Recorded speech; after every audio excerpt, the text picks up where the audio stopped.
Hey everybody, this is Stephanie Wilson from Children's Church. We miss seeing all of you kiddos at Children's Church every week, so we thought it might be fun to bring an activity home to you today that you can do with your families. So attached to this post somewhere, you will find a link to a short YouTube video about the story of David and Goliath, which is what we will be learning about today. So if you haven't watched that yet, go ahead and pause this for a moment and check it out. And if you have seen it already, then you are good to go and we are ready to get started with our activity.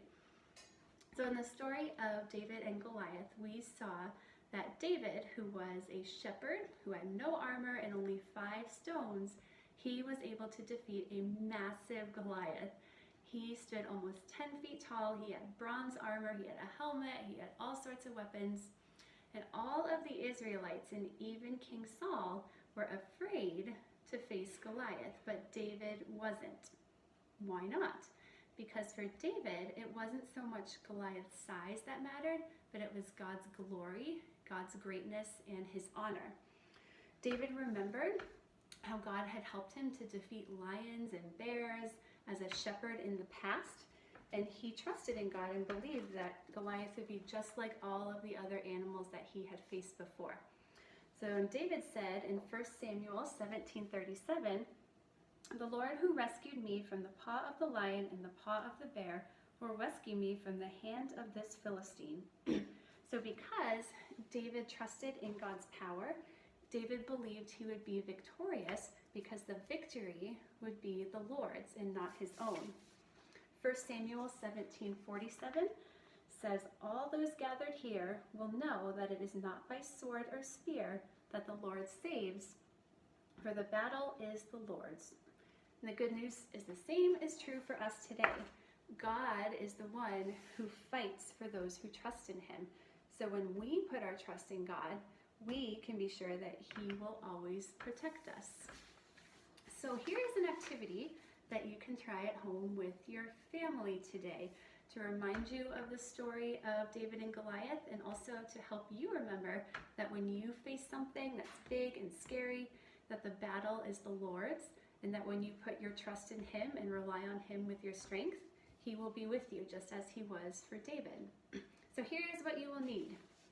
You'll need a bag of some sort, any kind will do, a brown sack lunch bag if you have gift bags laying around your house left over from Christmas or birthday parties, those will work. You will need 5 rocks to represent the 5 rocks that David had to face Goliath. You'll want your rocks to be as smooth as possible since we'll be writing on them, and they should be about medium size. You should be able to fit it in your palm. My family and I, we went on a little hike the other day here in Fruita, and as we were walking around, our little one helped us to gather the rocks that we were going to use for this. So you can go out on a little walk with your family, or just ask mom and dad to help you out in the backyard or somewhere around your neighborhood to find 5 rocks. The next thing you'll need is just some scrap paper. Any size, any color will be perfect. You will need some tape or glue. You will need some markers, just a black marker or colored markers. And lastly, if you have paint around your house, you're welcome to use it, and I'll show you how we'll do that in a minute. But if you don't have any paint, don't sweat it. We can carry on without. So here's what you're going to do. On your scrap piece of paper, you're going to write out the verse from 1 Samuel 17:47 that says, "The battle is the Lord's." You're going to tape or glue that onto your bag. Or if you have just a regular brown sack lunch bag like this, you can write it directly on your bag, whatever works for you. The next thing you'll do is you can decorate your bag however you would like to. You can write other Bible verses on there that you know from the story of David and Goliath, or any other Bible verses you know. You can add designs, you can draw pictures, perhaps of what you think David and Goliath might have looked like. You can check mine out here, but be creative with it, have fun, jazz it up, make it look however you would like to. The next thing we're going to need is our rocks. You have 5 rocks. So on each rock, we're going to write one word. God will be my strength. So here's what I did. These are the rocks that I just left plain. If you don't have any paint at home, you can just use a black marker or any other markers you might have to write out God will be, my strength. If you do have some paint lying around and you want to go extra crazy, you can paint your rocks all different colors. You can decorate them how you'd like. And you might also be able to use just colored Sharpies or colored markers on your rocks if you don't have paint. You can give that a try too. So once you've written on your rocks, you're going to line them up so that they will spell out, God will be my strength.